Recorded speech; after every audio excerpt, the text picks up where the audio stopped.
I hate selling booster boxes.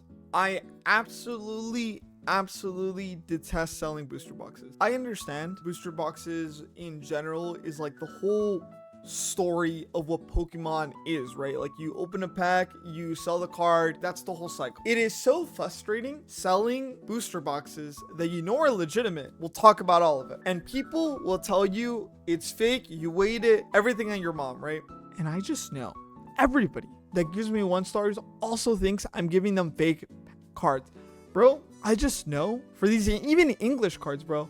And they're like, are these fake, bro? And it is crazy how often cards get posted here where people have no idea. For example, this guy paid $425 for a card he doesn't even know if it's real, bro. And I'm just like, oh my God, because they don't know that it's a legitimate box because they got cooked. That's the most frustrating part. You're going to buy a Terastal booster box and you're going to expect to win. And then if you don't win, you're going to give me a 1-star review because you didn't get something. It is detestable. And then I also sell Korean booster boxes. In a Korean booster boxes, this is EV Heroes. If you've ever heard, Evolving Skies is also called Evolving Cries. The hit rate for this shit is horrid. People will rip it. People will get nothing. Absolutely garbage. And then they'll be upset with me. What the fudge, man? Like, I am so tired. I intentionally don't want to do mystery bags. My dad and a lot of people tell me you should just do mystery bag slabs, like you should do this. And I'm like, there's so much money to be made in that. There's so much money to be made on whatnot gambling streams, and I just don't want to. I feel weird doing it. For people to say that I weighed their packs, I'm like, brother, if I gave a shit to do that, I'd be running Gamba situations, you know, like it is so upsetting to me. That is why I prefer selling slabs. And another reason that I know it is so frustrating, by the way, I like selling Korean booster boxes. The reason I like selling Korean booster boxes is because they're cheaper right now than Japanese boxes, than English boxes, and they're a little bit more affordable in general. And I'll be honest to people and I'll tell them, hey, your Korean bulk is probably not going to be worth much compared to even Japanese or English. I'll tell them if you got a hit, you're looking at like 10% to 30% less of whatever your Japanese hit is. Just a heads up, you know, I'm honest about that. Like, I don't give a shit. Like, if you want to rip a box, here's the opportunity. It's like part of the cycle. You have to sell them. I understand that. I'm okay with that aspect. I just hate doing so. I hate selling booster boxes. This shit is cringe as shit. I hate getting 1-star reviews because you got cooked. Bro, like, I'm not altering boxes. If I was in the business of altering boxes, bro, like, I'd just be running Gamba. Like, I'm telling you right now, like, if I really wanted to min-max money, bro, I'd be on whatnot running Gamba streams. And like, it feels weird. It feels uncomfortable to me to do so. I don't bother. I'd be running mystery slabs, be that kind of like scummy person, or be a person that's like min-maxing how much money you can make from screwing over the customer. I would just do that. I'm gonna be completely honest. I don't alter your booster boxes. I don't weigh your packs. It's a waste of my time. I'm not gonna be opening packs and finding, oh, this card's great, this card's bad. Like, you know, like a Japanese art rare is worth like $3, bro. It's the same cost of the pack, bro. Like, why do I give a shit? Like, I don't think people understand that. I do not care to weigh your pack. Even in EV Heroes, bro, like, even if you get the secret rare, like, it doesn't mean that I'm gonna make my money, because like, holy shit, the amount of bad in this box is absolutely insane. If you want to have fun, rip it, dude. It's a fun experience. Cool, good for you, but don't blame me that you didn't get shit, bro. Like, I sell these on my website. If you want to buy more, if you want to suffer, I just want you to acknowledge that I used to do rip and ship, right? The best customers are people that understand that you're buying into the fun and understand that you're probably gonna get cooked. You have to walk into it knowing that. Like, you cannot walk into it thinking you're gonna be a big winner. It is ridiculous to me that there's still people open a booster box thinking that they're just gonna win every time. It is so annoying. Stop doing this shit. Sorry, I'm getting distracted again. I noticed that a few people did not know that Korean cards are different. They feel weird because you're so used to either the Japanese or the English cards, but they're made in Korea.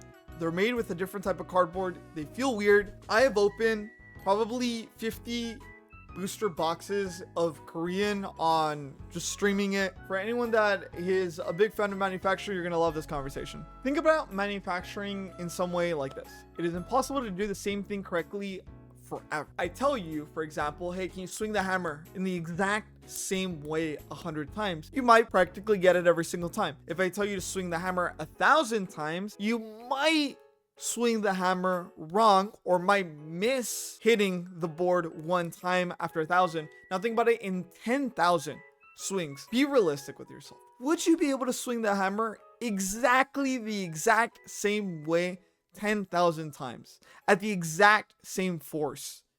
10,000 times, 100,000 times. It is literally impossible. And in manufacturing, there's a statistic of how likely it is to happen, and you want to be as close to 0% of that error happening. From opening so many Korean and Japanese booster boxes, the way it works is that a Japanese error box is going to include an extra secret rare. That's what I've noticed, and that is what I see a lot of people get this high from. Like, oh my god, like I hope I get a box that has an extra secret rare.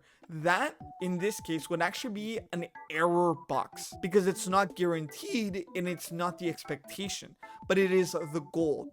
Oh my god, it's so exciting. A Korean error box is going to be missing a secret rare. We've opened, like, I'm going to say between 40 to 100. I'm going to be super, I know that's a very wide range, right? Out of all those boxes, about 4 did not have the 3 art rares and 1 secret rare. And shit happens, bro. Like, you cannot control people getting error boxes. But think about it like this. If in Japanese someone gets an error box, they're over the moon. Woo! I got 2 secret rares. Woo! Technically, they got an error box. I'm just letting you know. Technically, they got an error box. The Korean booster box sucks a little bit more because you can possibly get an error box that does not have that secret rare. For anyone that's never done the math, this is also an explanation. You need to buy between 7 to 8 packs to get better odds. There's 1 secret rare, there's 3 art rares. Generally in Scarlet and Violet boxes, and when it comes to like V's and V-Stars, it's a little bit more complicated. But let's just talk about a booster box that has 30 packs inside of it. 30 packs. We're not talking about the ones that have 20 packs or the ones that have 10 packs. We're just talking about the regular or generic or the general ones, which is the 30 pack. There's 4 hits. So 30 divided by 4 is 7.5. So when you buy 1 pack, you're trolling. Does that mean if I buy 8 packs, I'm gonna for sure get something? No. That's why people on these live streams, on these rip and ships, will say, hey, I'll rip till you hit, because they did the math. They only simply do that calculation and then they charge you for that. Because even if they lose and they open 10 packs for you, the next person, they'll only open 4. You just have to think about it like that. I don't like doing that and charging people in that case, because sometimes you'll just open 1 or 2 packs and you'll get the hit. But then the next person's going to come along and they'll open 13 or 15 packs before they get their hit. But the math has already been done. They already calculated it. It's not hard. You're trolling. This literally happens all the time. You're trolling if you buy 1 booster pack from me, or even 4. 4 is trolling too. You buy 4 packs, you rip shit, you get hot garbage, and then you tell me this guy's weighing his packs. Bro, you're griefing. You legitimately are griefing, because it's even possible. The odds are really rare, but it's even possible to buy 10 packs and get hot garbage, bro. Understand, you're gonna get cooked when you're buying booster packs. It doesn't mean that whoever, you bought from is like weighing packs. That's not the case. It doesn't mean everybody's weighing packs. Bro, again, think about it like this. An art rare is $3.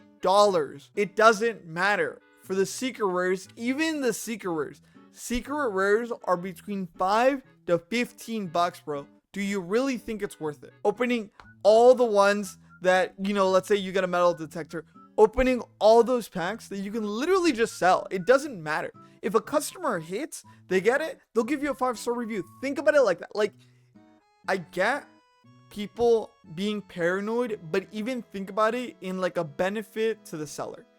If I ripped all those packs to try to get the secret rare and then sold it off the rest, I'm literally gonna lose money trying to get a secret rare that's gonna be worth $3 freaking, bro. Like, it just doesn't make sense. I don't give a shit to weigh your packs. I don't give a shit to use a metal detector, because even if you do, this is me talking to like a degenerate who tries to weigh packs. bro, you're gonna open a $3 card, and then you have to sell the $3 card on TCG Player or on eBay, and then you're gonna get hit with fees. You're gonna make $2.20 on that card. It's not worth it. It doesn't matter. I want you as a customer to get a hit, because if you get a hit when you get it home, you're gonna give me a 5-star review. Think about it. Like, actually put your brain into that perspective of, like, from a seller's perspective. If they're weighing packs or if they're measuring, bro, they're trolling. If it's English, it's a little bit more complicated, but right now we're just talking about Japanese, Korean booster boxes. In reality, it is not worth for the buyer to weigh it or to, try to track it. English, different conversation. We'll have that conversation later on, but that is not a conversation for today. Completely different thing. Finally, I will end with a positive experience. I know a lot of people that purchase Korean. Like I said, that is what I've been selling more of on my website. A lot of people that purchase Korean simply don't know, but they don't mind being told, oh, by the way, like, this is how it works. One of the most positive conversations that I had is where the buyer thought I sold them fake cards, and I told them, hey, can you rip a common card? After they ripped the common card, I told them there's the blue in the middle. Cool. They're real. The reason it also, it worries me, like, I don't want to sell you a fake booster box. When I ask you to go ahead and rip the card so you can check it for both of us, it's so that if you ever get a fake box from me, I would want to know. Because I don't want to be selling fake boxes, bro. Like, it's just one of those things where if you have a video, if you have a photo of the cards that you literally just purchased from me, and then if you could just rip it and we could both, like, have an idea of it, I want to know. That's where I want to be. So just a heads up. Anyways, thank you for watching my rant. I got a 1-star review and it really pissed me off. Feel free to purchase from my website at innovatetcg.com. We have Japanese and Korean boxes, not by choice. I am slowly moving to only selling graded cards. So if you're interested in graded cards, you can also purchase them on my website without shipping fees. And if you buy them on eBay, I'm just letting you know you're going to have to pay for shipping. But that's kind of like the whole fees thing and everything. All right. I appreciate you guys. Thank you. I'm outies.